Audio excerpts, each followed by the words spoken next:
Welcome to Out of My Mouth, the program where raw thoughts meet unfiltered conversations. Join us as we dive into the depths of human experience, where we share stories, perspectives, and insights that just might challenge the status quo. Get ready to laugh, cry, and ponder the world around you like never before. This is Out of My Mouth.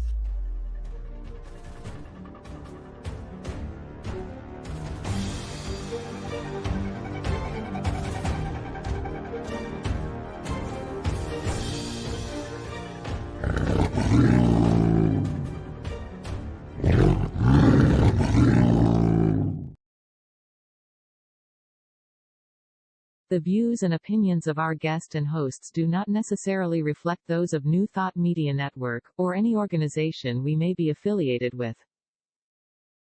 Here at New Thought Media Network, we welcome freedom of speech and courageous conversations. There are many topics that can be difficult to navigate. Challenging the status quo and engaging in lively debate is important to expanding our understanding of one another, and life in general.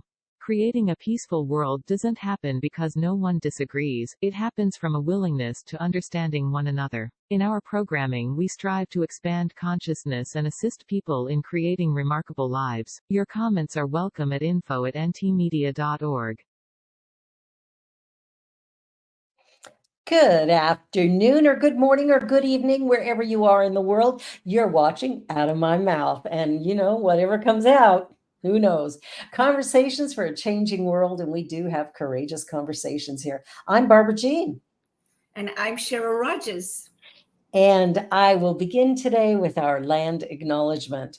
And as we gather today, we acknowledge that we're standing on the historical land of the Wendat peoples, and more recently that of the Mississaugas and the Haudenosaunee nations, now home to many diverse First Nation, Métis, and Inuit people from across Turtle Island. May we walk alongside our Indigenous family, recognizing our shared stewardship of the earth. Let us carry forward the spirit of unity, understanding, and resilience that we've been reminded of through our reflections. Let us hold in our hearts the intention to learn, to support, and to advocate for justice and sovereignty for us all. In doing so, we acknowledge our interconnectedness and the strength that comes from standing together in truth, respect, and love. May this intention guide us in our actions and thoughts, inspiring us to contribute to a world where the dignity and rights of all are honored. Let us be mindful of the role we play in this ongoing journey towards healing and unity. And by making this acknowledgement, we strive to be allies and take an active part in reconciliation by honoring the land, the history, as well as the unique heritage and culture of the Indigenous peoples. This fosters our commitment to create a world that works for the highest and best good of all life. Please take a moment to acknowledge your personal commitment to the land you are on and the path you choose to walk going forward.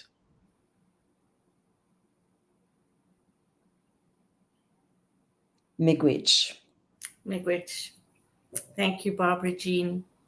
It is my honor and privilege today to introduce you to someone who is normally our co-host, but who is courageously stepping forward and sharing her story with us today.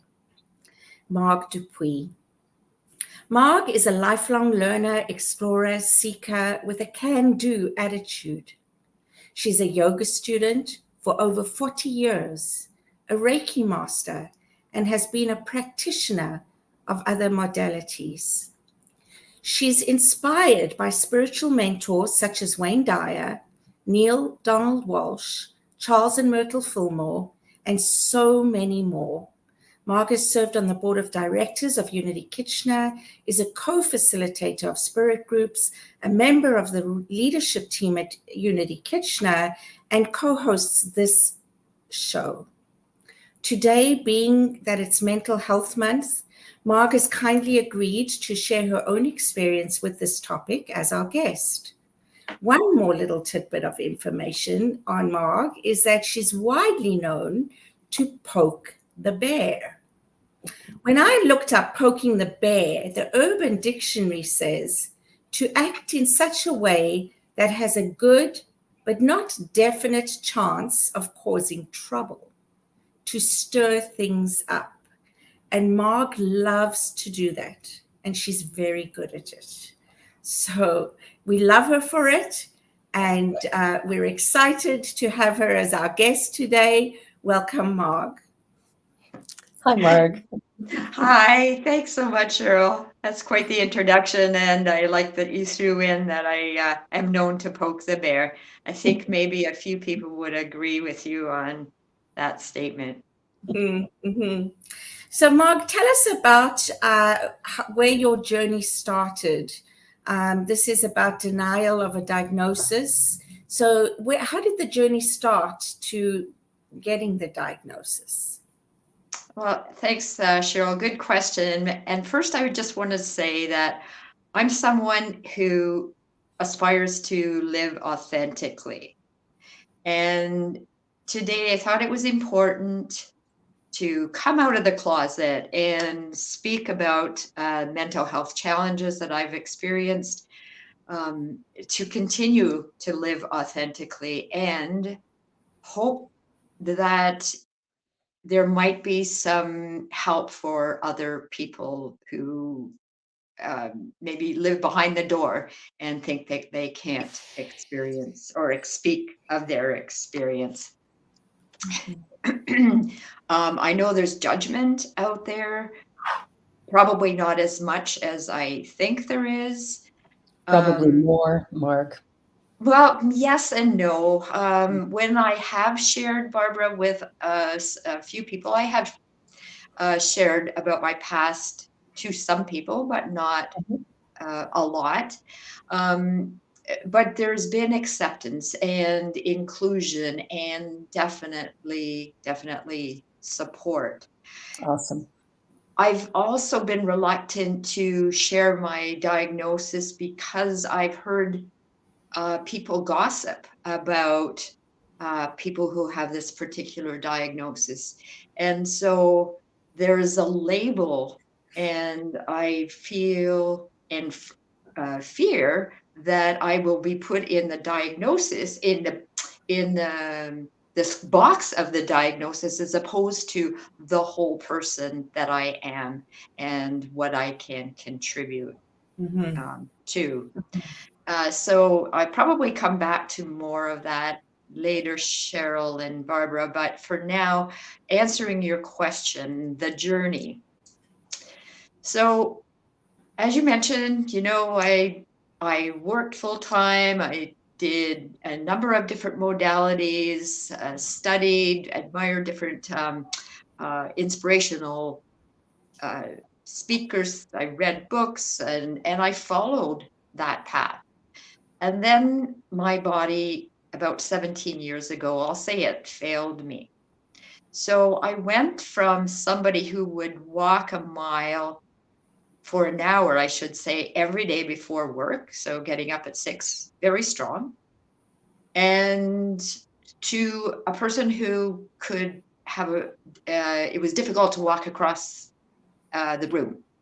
Yeah. And for 6 months, I fought to go back to work.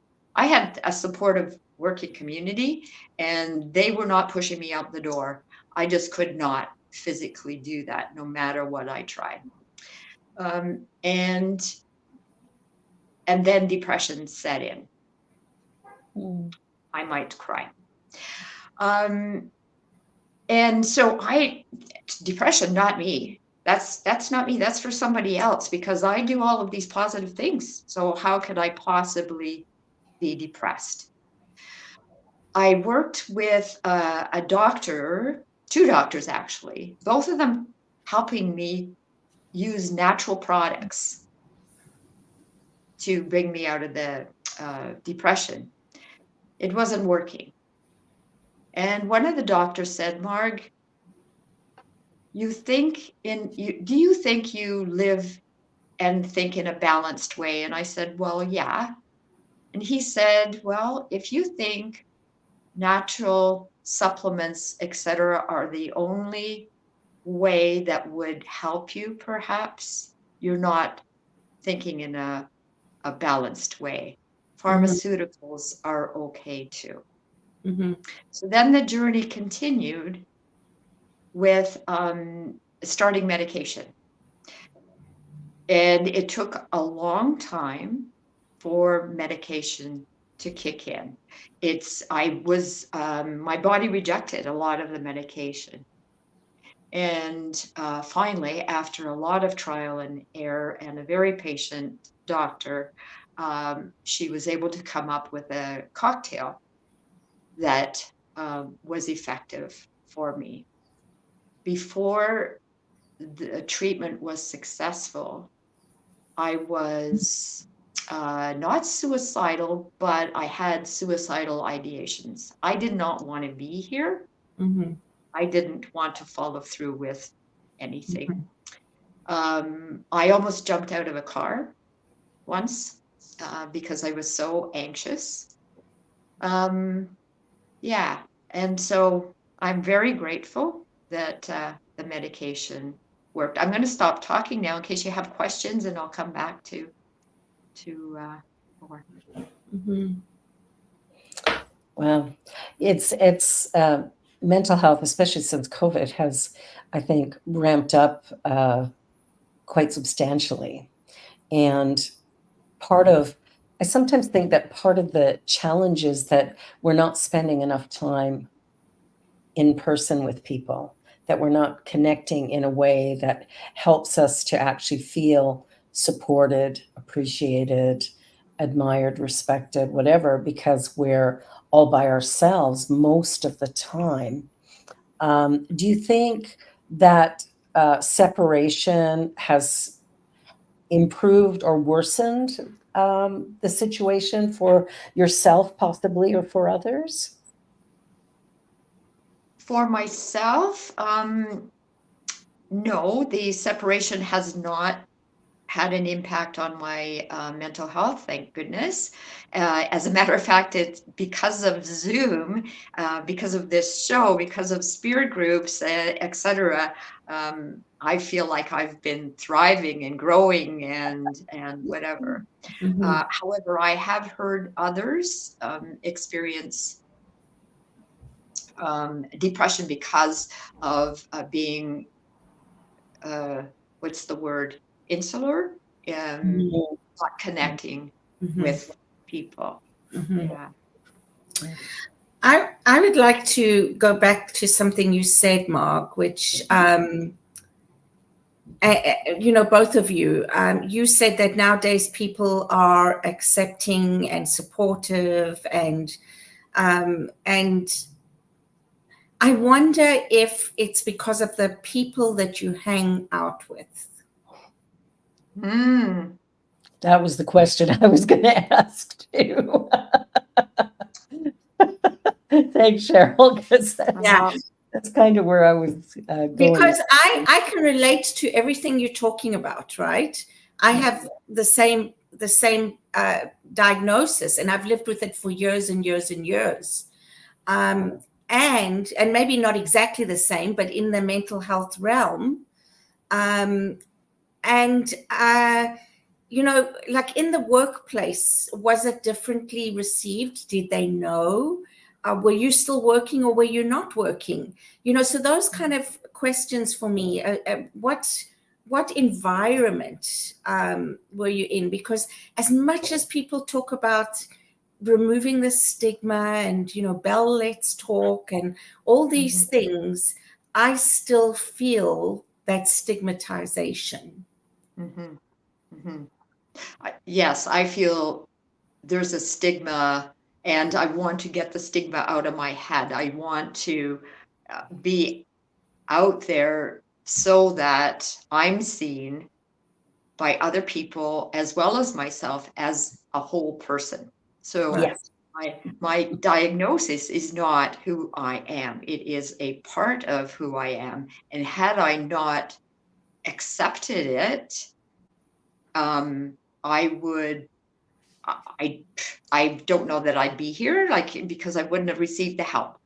Mm. And so because of all of the treatments, the medications, et cetera, that were not successful, Mm-hmm.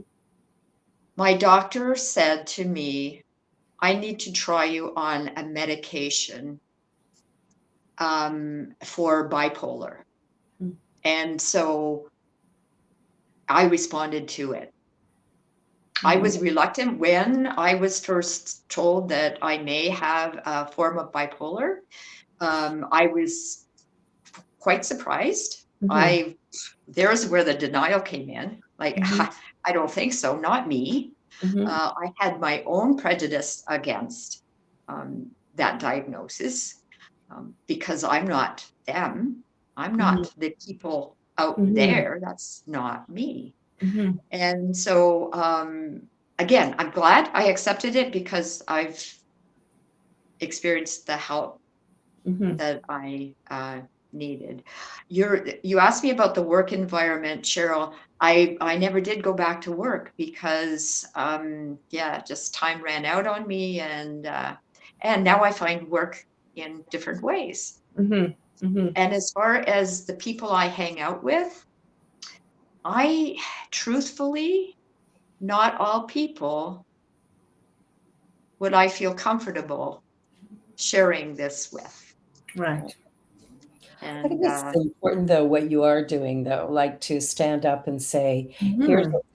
because I think sometimes when we have something that, certain people in the world would perceive as a negative, right, as a problem, I'm broken, I'm flawed, whatever, all baloney. But I think sometimes it's like carrying around a backpack full of rocks, and it weighs a ton, and it's like holding us back in so many ways. But in the moment that we speak it, in the moment that we get it out of my mouth, right, out of my head through here, the minute I do that, then it's almost like I've taken the backpack and set it down. Like there's a light energy, because now I don't have to be afraid of somebody finding out, mhm. because I've talked about it and expressed, it doesn't define who I am. So Mm-hmm. for you, good for you. I think my Mm-hmm. father was bipolar. I'm pretty sure he was never diagnosed, but I'm pretty sure, but his would have been severe bipolar. Wow. It's interesting because here the three of us are talking about this, and I didn't realize just how much we do have in common with it, in the sense that my father was diagnosed with bipolar, and he experienced the highs, he experienced the lows, and the highs were unreal, like a fantasy world, it wasn't reality, right? And he would try and rope me into that. And that only really happened later when I was about 18. So that was a very difficult thing to manage. But just the three of us talking about bipolar is very interesting. And just before the show, we were talking about how many people have a mental health condition. And I think, Barbara, I think you said about a third of the population that is recorded to have a mental health condition, but how many more don't share it and don't speak up and Or don't get diagnosed. or don't get diagnosed? Exactly. So this is obviously a big thing in our humanity. And I think that some of it is physical, chemical imbalance, and some of it is circumstantial, right? And so the challenge for me was I think I was a depressed child.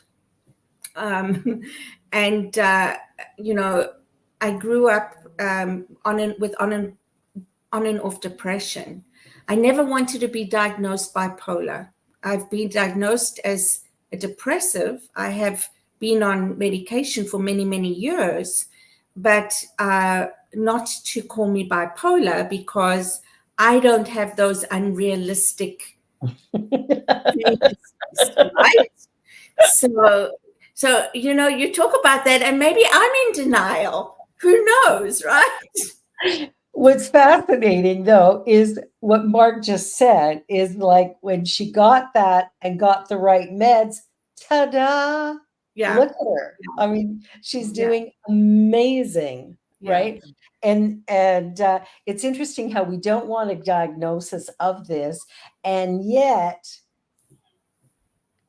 it That's a might good be the point, very Barbara. answer Yeah. to, the fact that you've had a diagnosis of depression forever.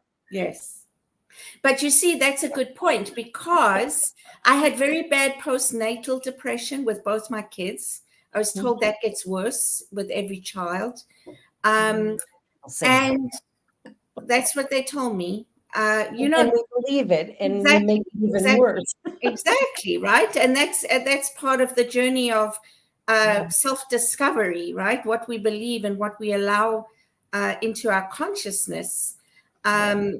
But the one thing I do know is that they did try and treat me with lithium, and that didn't work. So lithium did not work for me. It made me even worse, feeling worse. It was just, I didn't feel good. I didn't feel right. So perhaps that's the definitive factor for me. But I certainly have been on antidepressants for years and years and years, and I've tried to go off them. No, because then I just start doing this, right? And I, for the longest time, like you, Mark, was in denial because this was mind over matter. And if everything is mind over matter, I can do this. I can get through this with my mind.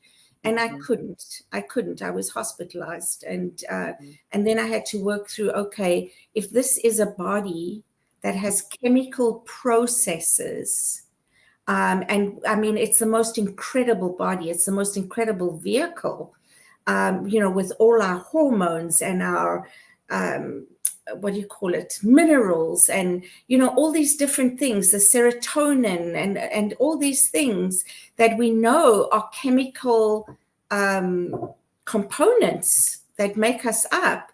I had to eventually say to myself, okay, there's a chemical imbalance, and these antidepressants help right that. So if I need that to function, then that's what I need to do, because not being able to function is not good just for me, but for my loved ones, for the people around me. Because I remember them all, what can I do for you? And nobody can do anything, right?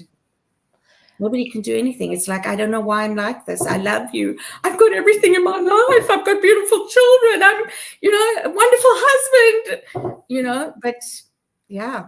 And here you are crying. Yeah, absolutely. But I mean, that's the reality, right? As a human being, right? We know that there's a power in the universe, infinite, and everything that has created all things. And so why do we decide that a pill is not of that? Right? So Marg, as you were talking about getting that diagnosis, what was the journey like for you when you got on the right medication and you started to experience a difference? What was that like for you? What was your experience there? It wasn't a snap changeover. Yeah. Perhaps I was able to, I'm trying to think of the time factor, but I guess it really doesn't matter. I'm just talking. Perhaps so I came to Unity, and believe me, when I came to Unity, I didn't want to be going. Kicking and screaming? I say I came in kicking and screaming. Yep. And actually, it was the drive to Unity one day was when I almost jumped out of the car. So it was, yeah. But my involvement in Unity, it's about the living in Unity, not so much about the principles and the whatever that's in the textbook. It's been my experience in living in Unity. I slowly became involved. There was something in me that knew I'm a doer. And so what can I do? So I offered to help out in the office. Mm. When I first started helping out in the office, I was afraid to use the photocopier. That's how low I was. And if anybody knows me, they know that I'm very much in my head. I'm a very practical person, so I'm not somebody that goes and does things irrationally or whatever. But so I, figure things out. But I was afraid to use the photocopier, and so it was a slow progression. Doing more things in the office and eventually going on the board and so on and so on. So does that answer your question? It wasn't a black and white, I had these magic pills and there I shifted into the old me. I guess I slowly created a new me. Yeah, I think that's a really great way to put it. Well, on that note, let's take a short commercial break. You're watching Out of My Mouth here on the New Thought Media Network, and our guest, Marg Dupuis, normally one of our co-hosts, but today sharing her story with mental health issues. And so we're going to be back in just a moment, so don't go away. More to come. Please help us say thank you to our organizational sponsors, including the Hepperlin Foundation, Affiliated New Thought Network, International New Thought Alliance, Science of Mind Archives and Library Foundation, Center for Spiritual Living Denver, Center for Spiritual Living Midtown, New Thought Philadelphia, Planned Happiness Institute, Summit Center for Spiritual Living, One Heart Retreats, Center for Spiritual Living on the Lake, Unity Spiritual Center, Kitchener, Om Center for Spiritual Living, La Mesa, Satya Center, Center for Spiritual Living, North Jersey, Unity of Savannah, and Center for Spiritual Living, Seattle, as well as all of our individual donors. Thank you for making New Thought Media Network a place to be. Please come be you. And remember, like, share, and subscribe.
And we're back.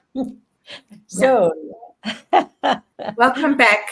And before we move on, I'd like to invite our producer, Deja, to come into the room and share something with us as well, because I know that this triggers something in her too. So welcome, Deja. Hi, hello everyone. First of all, Mark, thank you for being brave enough to share your story with us. I really admire you, not only for that, for many, many things, and Cheryl as well for sharing also your story with us. And I can relate with both of us.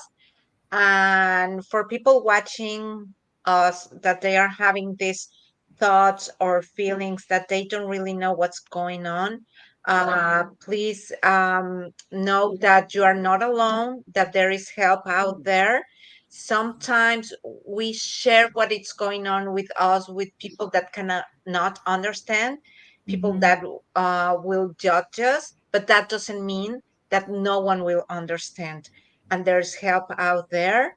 I have suffered from depression as well many years. I tried to get the right medication, and you already mentioned that it could be emotional, psychological, but also the brain is an organ, just like your stomach or your pancreas or your heart. The thing here is that the symptoms are in the way we think, the way we see life, but that doesn't mean that it's something that we just invented. It's an organ that is damaged, but can be um, fixed with the right medication, and also with other alternatives like, well, meditation, uh, getting along with other kind of people that don't judge you, people that try to understand you, people that encourage you, and not with that people that say, oh, you are lazy, oh, you are not doing enough, oh, everything is in your mind. So please, Yeah. know that there is help out there, and yeah, don't give up. And I have been struggling as well. I have my ups, I have my downs, but also it has helped me a lot to surround myself with loving beings like the three ladies I'm sharing the screen right now. And so there is help out there, and don't give up. And thank you. Thank you, Deja. Thank you, Great Deja. reminders.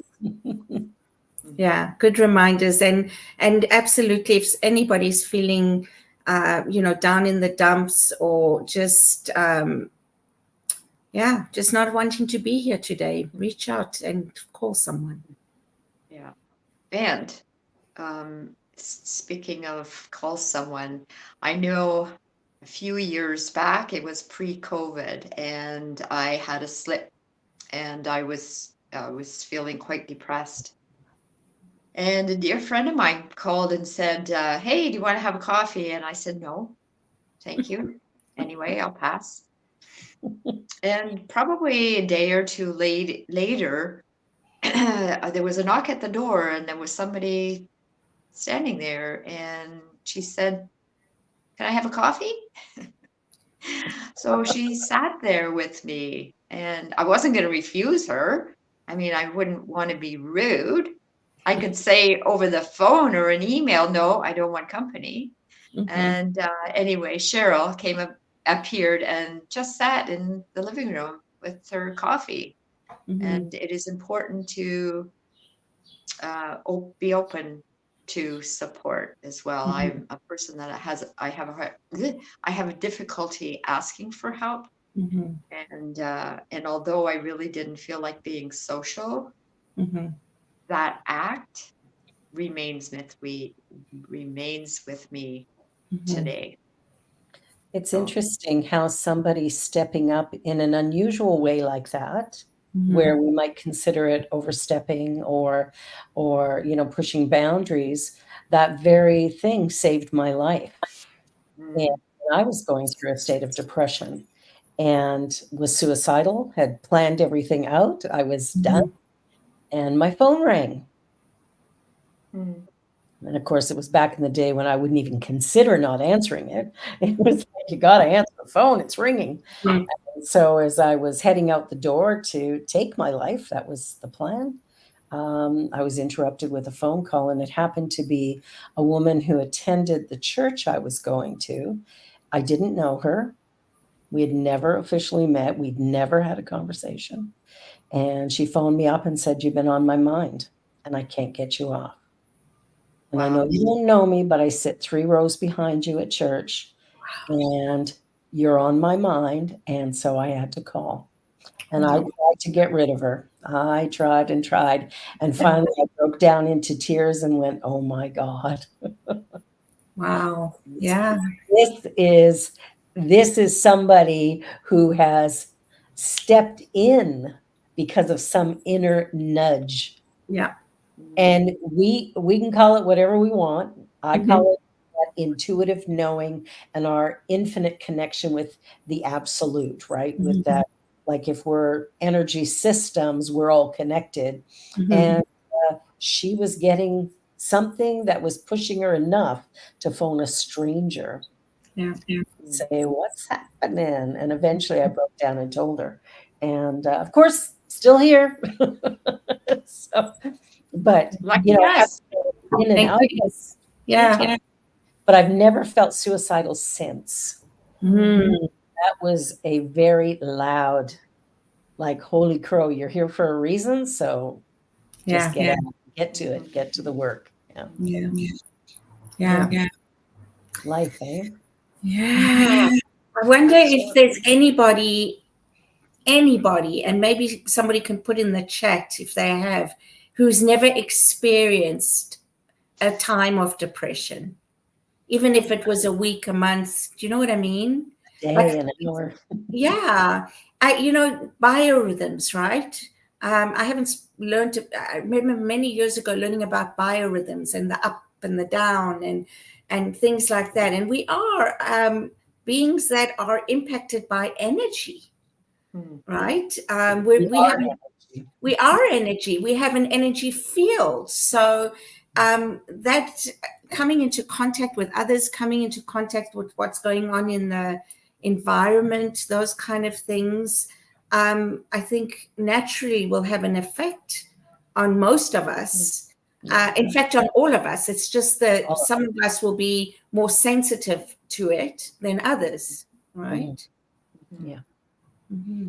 Mm-hmm. I think of my dad, and he suffered from depression, unfortunately. And so he received treatment and medication. I think it started with him when he was either 60 or 65, just approaching retirement age. And so he was a very capable man that could do anything, just anything, to somebody who couldn't pick up the use the lawnmower. Like he was incapacitated, and so he received treatment and medication. And then he was also somebody that used the power of his mind. Napoleon Hill, and there's somebody else, that Dale Carnegie and whatever. And so he got to feeling better, and so he stopped the medication. And twice that happened. And the third time, I don't know, maybe 15 years later, when he went through a depression, by the time he reached out for help, it was too late. So the medication he took did no longer helped him, and he never really recovered himself after that. So I say that because he taught me a lesson. I won't walk around with my medication. That's for sure. I just, I'm good. And if I need tweaking, then I will listen, and I will also be my own self advocate. Yeah. But I've learned from the lesson my dad taught me. Yeah. And also, I don't think everybody has depression.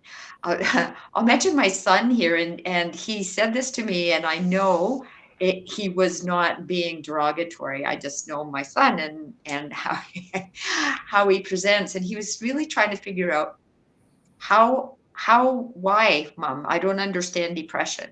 He said, I know when the Senators lose hockey, I know how I feel then, but so like I say, I know there was he was not putting me down at all. He just could not get this concept of relate. depression. And he was trying to get something to relate it to.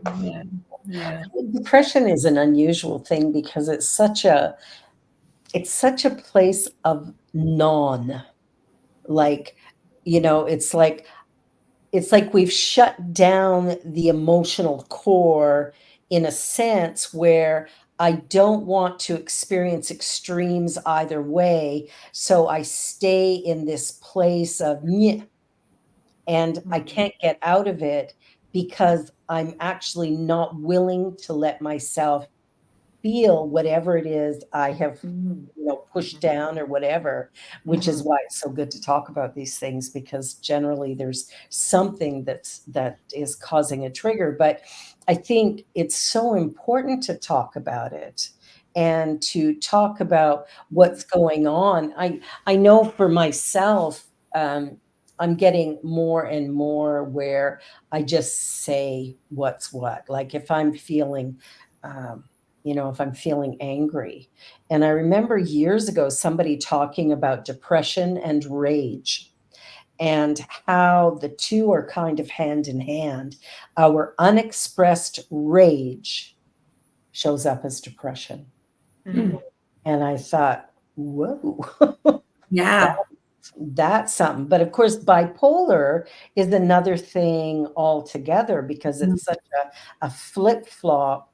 And Cheryl, you mentioned your dad would go into a really manic phase, where my dad would go into a very raging phase. Mm. So he would get very angry, very depressed, very down, and but the up part wasn't as severe. Like you didn't notice him being as manic Mm. as you did on the depression, but there was that swing. Yeah, my dad had both for sure. Yeah. And he fought the lithium. He fought it because he believed that, the side effects weren't worth it. He was experiencing side effects and he didn't want to be on it. So it really was a very tumultuous time in my life because it was up and down, and they put him in an institution. He got arrested. He got beat up. It was just horrible. It was really horrible. And the sad thing is that the last 20 years of his life, he was in a total depression. And he didn't go out. He hardly did anything except stay in his apartment, sleep during the day, watch TV at night. It was just very sad, very, very sad. You think that our resistance to medication takes us even deeper into the depression? Whereas if we went, oh, this medication, like Marg, you got on the medication, all of a sudden, not all of a sudden, but over time, you started feeling much better. Yeah. And it's like, wow, this is working. I wonder if when somebody is taking a medication and in their mind they're going, I hate this, I don't want this, I don't like this isn't what, I think we undo what could possibly be good by putting all this negativity onto the medication itself, rather than going, every single thing in the universe is energy. Yeah. And how it's formed into a solid state. Yeah. But it's all one thing.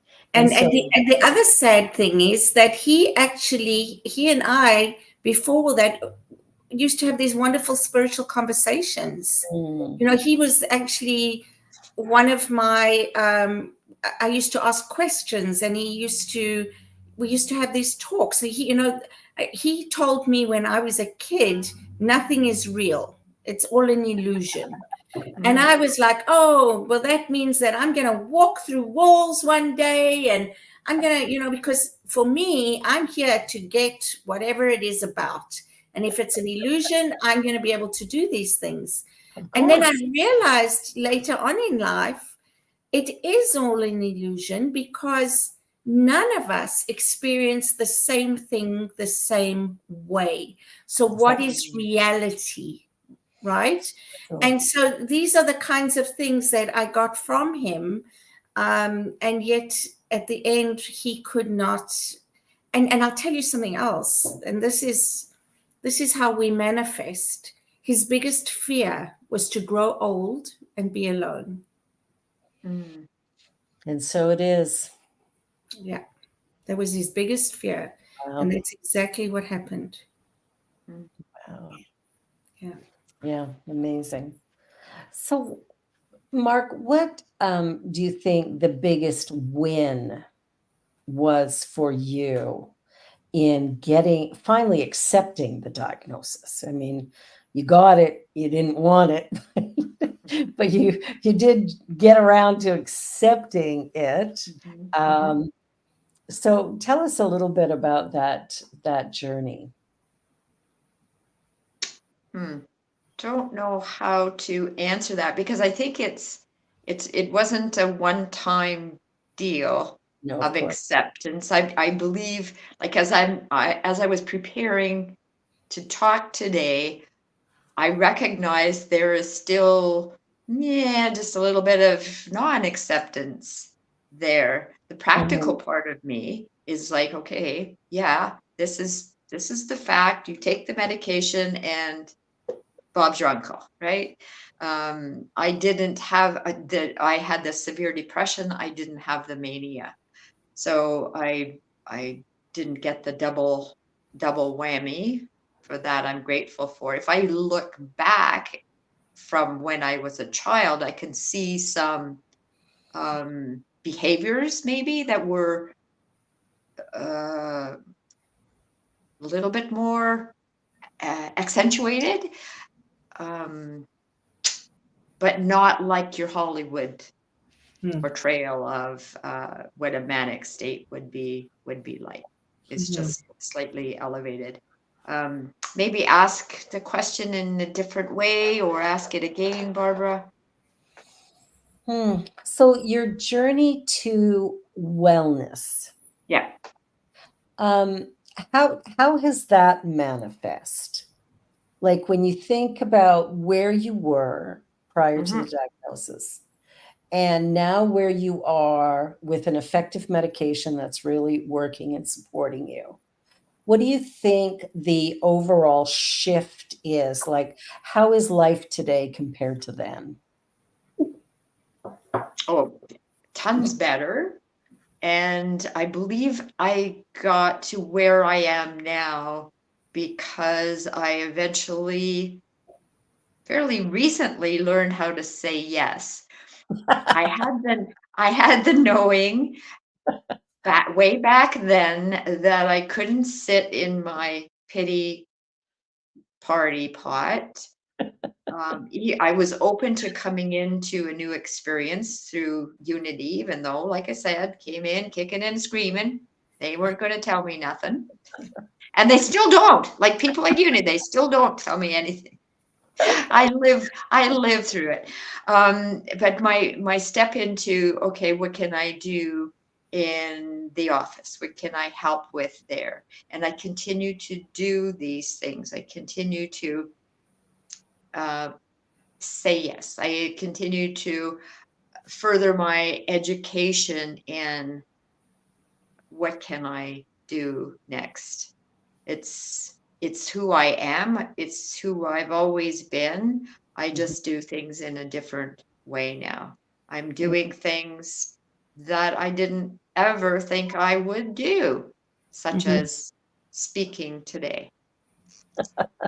And being part of this team, and Being part of I the love team. that you're saying yes. I think yes is a really good answer.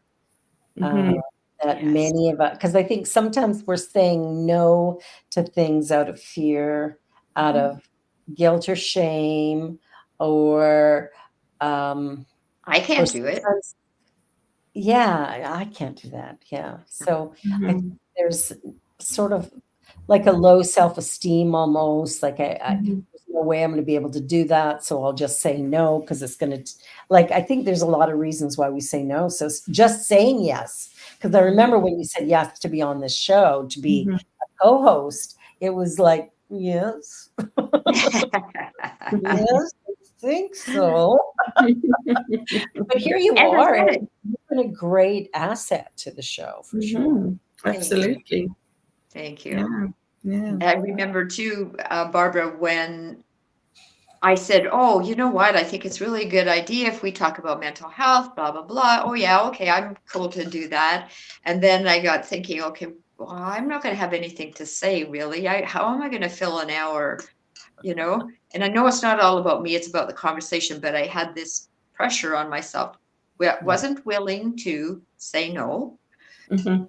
And Barbara reached out to me and she said, okay, let's have a conversation, Marg. So we talked maybe For 10 over an minutes, hour. maybe it was an hour and a half. I don't know. So then I was like, yeah, okay, we do have enough to talk about. Mhm. Mhm. Well, it is such an important topic. And I think, when I look around me today and I look at the world and the condition it's in, people are afraid, they're tired, there's just so much overwhelm. Mm. Uh, and then there's guilt, shame, all that piled on just for fun. Mhm. And we wonder why we've got this mental health, probably crisis Yeah. at the moment. And the only way to get through it is to get real about it and start having conversations and sharing our stories and helping each other to realize that it doesn't define us. It is Mhm. an aspect of an experience we're having. It's not who we are. And I think that's an important part of the message that people need to know. I mean, you're still you. Mhm. Cheryl's still Cheryl. I'm still Mhm. me. Mhm. Deja's still Deja. It's like we're Yeah. all good. Yeah. And we experience Yeah. this. Yeah. I think it's really good to have the conversations to um the word came normalize it. It came to Absolutely. my mind, right? Because it is such a widespread experience. And so it's really more about how do we be with that and how do we support each other and how do we, look at some of the systemic issues about, where and how depression can start when it becomes emotional and psychological.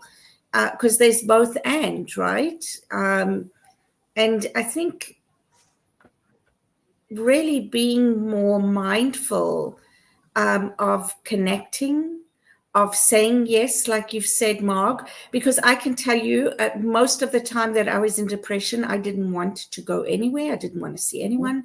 I didn't want to speak to anyone, Yeah. right? So also being aware of people and what they're going through and maybe, yes, taking a risk and overstepping the mark, let them throw you out, but sometimes maybe they won't. They'll just open the door and say, come in, right? So I think it's all those things that we Yeah. need to really contemplate and think about and contribute to, right? Because it's not a them and us issue.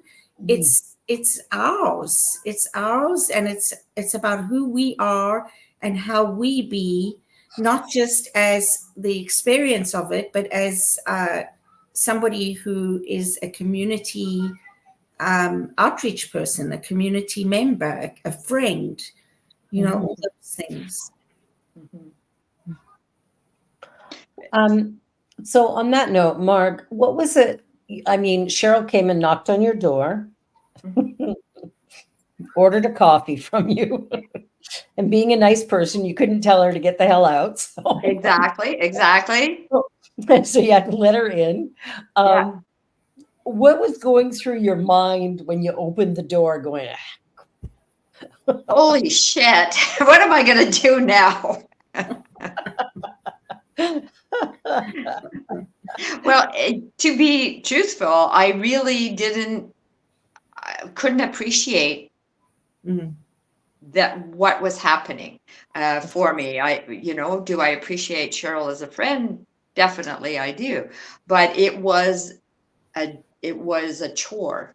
It was a Yes. chore for me to open that door. It was a chore for me to get the coffee, but I'm a, gracious host. So therefore I'm going to get that damn coffee for her. Geez. And And hopefully she won't stay too long. I know. I was like, It was like me on the phone, like, okay, I gotta go. I got somewhere to be. Gotta go, right? Yeah. But Cheryl was not pushy with conversation. Although we did have some conversation, she didn't insist on me engaging in conversation, which is not normal for no. So she was. But she understands depression, and so she Yeah. understood. She did, yeah. She was very respectful and sat there with her coffee and occasionally would say something, and eventually I relaxed into it and later recognized the importance of it. her presence, and I think just later also recognizing that I did need her. Oh, yes. Yeah. Well, we have 4 minutes left, if you can believe it. Mhm. This could be a 2-hour show. So what No, I'm good. what final thought would you like to leave people with today, Marg? Thank you for listening to me. Don't be afraid to reach out for help. I just think it's important to share, and I don't want to give anybody direction, but I'm just grateful to have had this platform and hope it helps someone. Well, thank you, Penny. And what about you, Cheryl? What final thought or what would you like to leave people with today? I think, first of all, grateful, Marg, for us to all have this conversation and for your being willing to be on the podium, to say. Thank you for being courageous enough to do that. I think for me, I find that the more you talk to people and the more you open up, even just one-on-one, the more you find you have in common. Yeah. Yes. Right? And so often I'll speak about something and somebody else will say, oh, me too. Oh, me too. Right? It's a different Me Too movement. But yeah, I would encourage people to open up a little bit more and to take that risk of being vulnerable and sharing some of those things with others. Absolutely. Those struggles, yeah. Because look what we found out today. All of us have a bipolar depression connection. Yeah. Wow, that all fit together. Mm-hmm. The thing, what you said, Cheryl, is exactly right. As we talk to other people, we start to realize we have a whole lot more in common than we have that's different. And I think having those conversations, we start to see that life really is happening to and through all of us. And so the only thing I want to say is if you're experiencing any of this and somebody reaches out to say, hey, how you doing? Don't say fine. Yeah, we know what that stands for, right? We know what that stands for. So answer the call and know that it's a remarkable gift that if you're ready to receive it, could be quite transformative. Mm-hmm. Thank you, Marg. You are such a gift. Thank you, Cheryl, for being such a rock star. Deja and Maple, thank you for producing. And Deja, thank you so much for sharing. You really are a remarkable gift in all our lives. And you definitely make this show a whole lot better because it couldn't function without you. And on that note, all I have to say is stay well, take care of your mental health, physical health, and be the very best you can be by honoring the path you walk. Thank you, everyone. You're watching Out of My Mouth, and you're on the New Thought Media Network. Please like, share, and subscribe, and we'll see you all next time. Bye for now. On behalf of everyone at New Thought Media Network, thank you for being a member of our virtual family. Your financial contributions help share the New Thought message with people from around the world. Please visit and contribute at www.ntmedia.org/donate. New Thought Media Network. Come be you. And please like, share, and subscribe. Until next time, peace and blessings.